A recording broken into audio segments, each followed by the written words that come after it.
फराहम करने के लिए।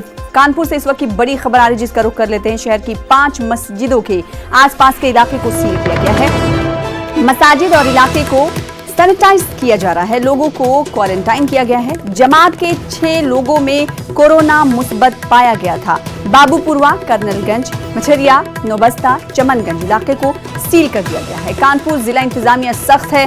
बगैर पास के घर से निकलने वालों को जेल भेजा जाएगा। तो इस वक्त की बड़ी खबर यूपी के कानपुर से आपको दे रहे हैं। मस्जिदों के आसपास के इलाके को सील किया गया है और ये इलाके इसलिए सील किए गए हैं क्योंकि गुज़िश्ता दिनों कई लोग क्वारंटाइन किए गए थे। 6 लोग बताया जा रहा है और इन 6 लोगों ने तबलीगी जमात में शिरकत की थी, जिसके बाद इनका जब टेस्ट हुआ तो ये कोरोना मुस्बत पाए गए, जिसके बाद अब कई इलाके को सील कर दिया गया है, जिसमें कानपुर के बाबूपुरवा, कर्नलगंज, मछरिया, नौबस्ता, चमनगंज शामिल हैं और इन इलाकों में जाने वाले लोगों पर भी नजर रखी जा रही है। कानपुर जिला इंतजामिया पूरी तरीके से सख्त है। अगर बगैर पास के कोई घर से निकलता है तो कानपुर इंतजामिया ने साफ तौर पर वाजे कर दिया है कि उस शख्स को जेल भेज दिया जाएगा। तो इस वक्त की बड़ी खबर और पूरे इलाके को सैनिटाइज भी इस वक्त किया जा रहा है और लोगों को क्वारंटाइन किया गया है। जमात के 6 लोगों को क्वारंटाइन भी कर दिया गया है। तो वहीं पूरे इलाके पर भी नजर है कानपुर इंतजामिया की।